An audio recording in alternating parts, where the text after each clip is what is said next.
تو میری پیاری بیٹیوں 14 جماعت ثانی کا سبق بھی سن لو۔ دیکھو میری بیٹیوں، یہ مستقبل کی باتوں پر نا جھگڑا کرنا چھوڑ دو اور ان کی تحقیق کرنا چھوڑ دو، نامحرم سے دل لگانا چھوڑ دو، کیونکہ اس سے کیا ہوگا، آپ کا دل تنگ ہو جائے گا۔ ٹھیک ہے، لوگوں سے ایسی بات منوانے کی کوشش نہ کرو جس میں لوگوں کی رائے مختلف ہو۔ ٹھیک ہے، ابھی سے عادت ڈال لو۔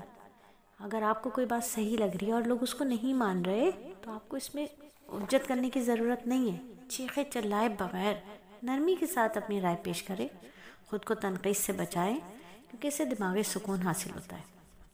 ٹھیک ہے، تنقیدی پیرائی میں رہیں گے نا اگر، تو دماغی سکون ختم ہو جائے گا، دوسروں کے ذہن میں بھی ہمارے لیے اچھی بات نہیں آئے گی۔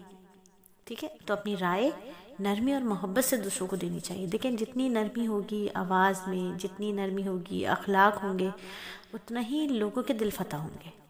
ٹھیک ہے، غیبت مت کرو، کسی کے لیے بد زبانی سے بات مت کرو۔ غیبت کرنے سے کیا ہوتا ہے، اپنے اعمال تو ضائع ہوتے ہی ہوتے ہیں، لیکن یاد رکھو دل غمگین ہو جاتا ہے۔ ہاں، انسان اجر سے محروم ہو جاتا ہے، گناہ سر پر سوار ہو جاتے ہیں، دل سے اطمینان نکل جاتا ہے۔ دوسروں کے عیب دیکھیں گی نا تو جو عیب ہوتے ہیں نا، اس کے دوسرے کے اندر جو عیب ہوں گے، اللہ وہ عیب ہمارے اندر ڈال دیتے ہیں، پتہ ہے؟ تو دوسروں کے عیب دیکھنا چھوڑ دو۔ گندی مکھی تھوڑی ہو جو زخموں پر ہی پھرتی رہیں گی، گندگی کی طرف ہی جائے گی۔ گندی مکھی نہیں ہے، ہم زخموں کے اوپر نہیں جاتے، گندگی کی طرف نہیں جاتے۔ عیبوں کو دیکھنا ایسے ہی ہے جیسے گندی مکھی گندگی کی طرف جاتی ہے۔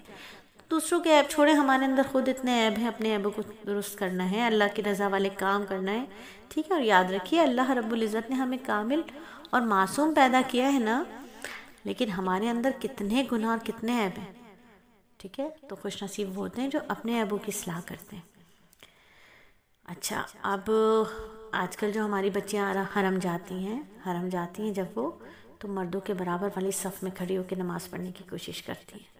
تو دیکھو یہ ایک مسئلے کو سمجھ لو کہ مردوں کے ساتھ کھڑے ہو کر نماز نہیں پڑھنی ہے، برابر کھڑے ہو کے نماز نہیں پڑھ سکتی۔ ٹھیک ہے، اور آپ نے وہاں دیکھا ہوگا وہاں کی جو شرطیں ہوتے ہیں وہ عورتوں کو پیچھے کر رہے ہوتے ہیں، مردوں سے جدا کھڑا ہونا ہے عورتوں کو، اسی طرح مردوں کو بھی اس کا خیال رکھنا ہے۔ ٹھیک ہے، مردوں کے ساتھ شامل ہو کر طواف کرنا، خوب دھکن دھکا ہونا، یہ بھی اچھی بات نہیں ہے۔ طواف کے لیے بھی چاہیے کہ عورتیں ایسی جگہ سے طواف کریں جہاں مردوں کا ہجوم کم ہو۔ عشاء کے بعد کر لیں، عشاء کے بعد آدھی رات کے قریب دیکھ لیں جگہ ہے اور مرد کم ہے تو وہاں چلی جائیں۔ ٹھیک ہے، یاد رکھو بیٹا، تحمل اور بردباری بہت ضروری ہے۔ یہ گھر سے بنیاد چلے گی، یہ گھر سے چلے گی۔ یہ بے باکیاں بھی گھر میں ہی سیکھتا ہے انسان۔ جو بچیاں اپنے بھائی کو جواب دینے لگتی ہیں نا، وہ ہر مرد کے منہ لگ جاتی ہیں جا کر کے۔ جو بیٹیاں اپنے بھائی کو جواب دینے لگتی ہیں نا، چھوٹی چھوٹی بچیاں اپنے بھائیوں کو منہ ماری کر رہی ہیں بھائیوں کے ساتھ، وہ کیا کرتی ہیں پھر ہر مرد سے منہ ماری کرتی ہیں۔ ٹھیک ہے، تو اپنے بھائیوں کا احترام کرنا ہے، ادب احترام کے ساتھ، ادب کے ساتھ ان کے ساتھ رہنا ہے۔ اب یہ نہ کہو بھائی تو ہیں بدتمیز، نہیں، بھائی بدتمیز نہیں ہوتے، بھائی بہت محبت کرتے ہیں۔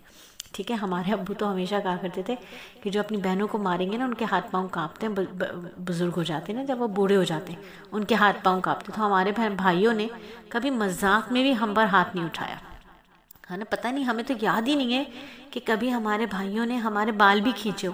وہ ہوتا ہے نا چھیڑ چھاڑ میں کلپ نکال دیتے ہیں، کیچر نکال دیتے ہیں، ایسا کبھی مذاق بھی یقین کیجئے میرے بھائیوں نے نہیں کیا، کبھی بھی نہیں کیا۔ کسی بھی بہن، ہم 3 بہنیں، ہمارے ساتھ کبھی ہمارے بھائیوں نے ایسا نہیں کیا۔ خیر میں تو بڑی ہوں سب سے، تو میرے ساتھ تو سوال ہی نہیں پیدا ہوتا تھا، لیکن جو چھوٹی بہنیں ان کے ساتھ بھی نہیں کیا، کیونکہ ابو نے ایک بات ہمیشہ ذہن میں بٹھا دی تھی کہ بھائی اگر بہنوں کو ذرا سا بھی مذاق میں بھی ماریں گے نا تو کیا ہوگا، ان کے ہاتھ پاؤں کانپیں گے بڑھاپے میں۔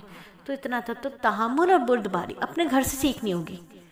آج دیکھو نا بازاروں میں بھی عورتیں لڑ رہی ہوتی ہیں مردوں سے، بسوں میں، رکشہ ٹیکسی میں، چنچی میں، سبزی والے پر، ہر ایک سے لڑنے کو تیار ہیں عورتیں۔ کیوں ہے؟ گھر میں لڑنا سیکھ گئی ہیں نا، گھر میں لڑتی ہیں تو بڑا خوش ہوتے ہیں نا، چھوٹی چھوٹی جب لڑ رہی ہوتی ہیں اس وقت خوش ہوتے ہیں، پھر وہ عادی ہو جاتی ہیں، منہ مار ہو جاتی ہیں، مرد مارم ماری کی عادی ہو جاتی ہیں، منہ ماری کرنے کی عادی ہو جاتی ہیں۔